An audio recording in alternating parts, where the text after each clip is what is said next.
Nah, I am not feeling this, and I'm gonna explain why. Canelo Alvarez's fight just got a whole lot worse, in my opinion. Baby, you want payday? I know that. Now listen, I told you I'm going back to the basics. Boxing Ego, the best to ever do it, the best in the business, and it's not even close.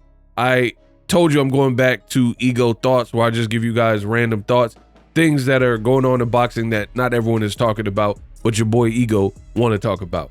Now, I had seen a little while ago that William Skull, Canelo's upcoming opponent, Cuban fighter, is in sparring, or he was in sparring with Conor Benn. They both have fights. Conor Benn, of course, fighting Chris Eubank. They're trying to do the whole British beef thing.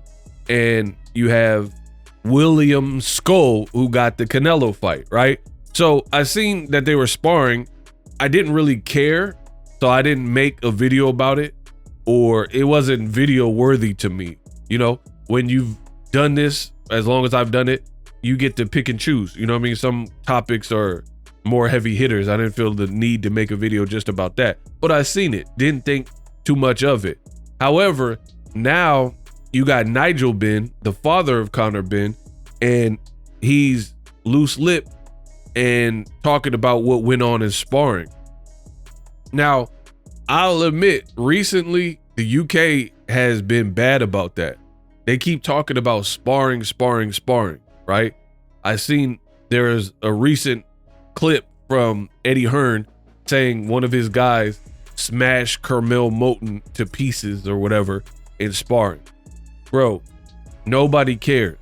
If we didn't get to see it, then, you know, it's just like hearsay, gossip.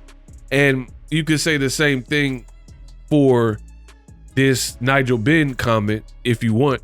But my thing is this: Nigel Benn, he's saying that Conor Benn upped the tempo and the pace on William Skull in sparring, and basically he didn't know what to do. Roll the clip. He's not a 12-round fight, he can do 15 rounds. When he was sparring with Skull, he was up in the pace.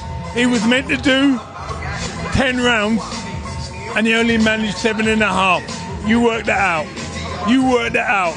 My little boy. So I'm not saying no more. Why do you think I've got a big smile on my face? Do I look like I'm threatening? Oh my gosh, not at all. It will not go past 4 rounds. Everybody's got this weight about Eubanks. Oh yeah, he's a big mate. You didn't see what Conor was doing with world-ranked fighters. You didn't see William Skull. So you just heard from Nigel Benn. Now, one thing I will say about this that differs from like the Eddie Hearn comment is Eddie Hearn said like, oh, on one interview that the guy smashed Kermel Moton to bits or whatever and kind of kept it pushing. Nigel Benn is on multiple interviews saying that Conor Benn was getting with William Skull. Now, for a fight that I already didn't want to see like that, and I don't like the fight with Canelo and William Skull, to me, this just gives me more reason to feel that way, because it was never a desired fight.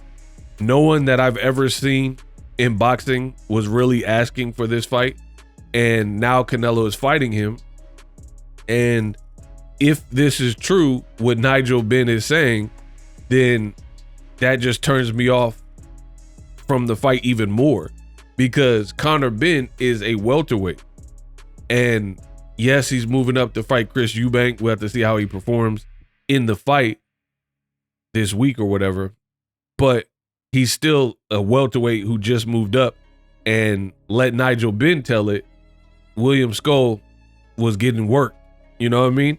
So if a welterweight moving up is potentially doing all this, what is Canelo Alvarez going to do in Saudi Arabia? Canelo already went to Saudi Arabia to acclimate. To my knowledge, William Skull hasn't arrived there yet. William Skull, I did make a video. He does look big and in shape, but we know muscles don't win fights. You're going to have some skill. We know Canelo has skill. So for me, this is not what I want to hear. Like, we'll see. I know William Skull says he feels slighted about Canelo Alvarez and people talking about the next order of business and the Crawford fight.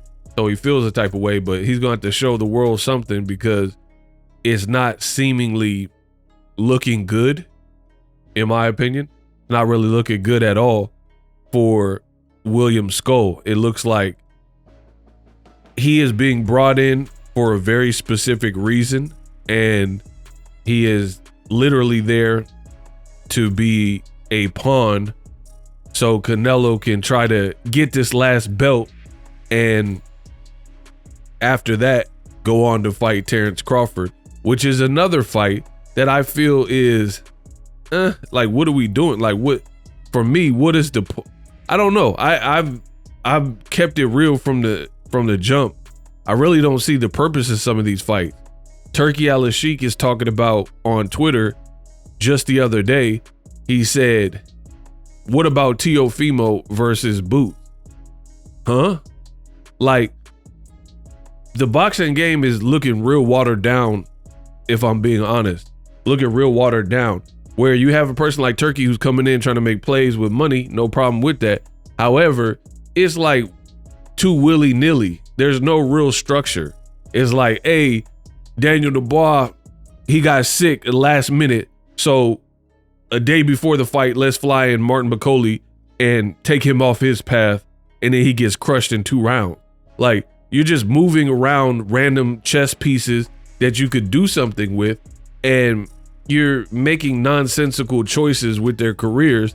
And I am very, very curious to see how this will even play out, because I've never seen it done successfully where there's no rhyme or reason and it's just a bunch of manipulated and random moves being made one after another. That doesn't seem, you have to have a plan, a succession plan, a future, a guideline, an outline. And I think everybody's just enjoying the ride right now, and they're not thinking of the long term of it, because I don't know, I guess we're getting fights, like random fights, but to me, it's just a lot of weird moves in boxing right now. The WBA said Rolly and Ryan are fighting for the regular WBA title. Boots Ennis gets bumped up to the super champion, and then Boots got to fight his mandatory Giasov, and then if Boots wins, he got to fight the winner of Ryan and Rolly. Like, so you have a welterweight Boots, and they keep trying to design an opponent for him that really would be unproven welterweight with some type of name. Teofimo, Rolly, Ryan Garcia, no matter who wins in these fights that are being proposed for Boots, what does it really prove? Like, again, Teofimo, he can fight, he's a good fighter, but I got it, like, the game was never like this before. Like, we haven't seen jack from Teofimo at 47 that lets us know that he's a credible player. And moving through weight is not like a video game where you've seen guys like Danny Garcia very dominant at 140, but then he didn't have the same dominant success at 47 and 54. That's how the game goes. Even Terrence Crawford, as great as he is, he looked like he struggled more than normal at 54. And now we're going to see him at 68 with Canelo. So I feel like, especially from the Turkey side, there's a lot of random moves that are being made. And to me, a lot of them don't make sense. Like, if you look at PBC, they're putting Caleb Plant on a card with Jermall Charlo. So I could see the plan. If they both look good or both win, Caleb Plant versus Jermall Charlo. That makes sense to me, right? Or Keith Thurman fought an Australian in Australia, get his rep up out there, end his inactivity dry spell, and then Tim Tszyu just fought Joey Spencer and got a knockout in Australia. So you see the play. And I told you, now Keith Thurman will likely fight Tim Tszyu, probably in Australia if I had to take a guess. This makes sense to me, but T.O. and Boots and things like that don't. And this William Skull fight is the same way, with Nigel Benn saying that Conor Benn was whooping William Skull doesn't give me any more faith.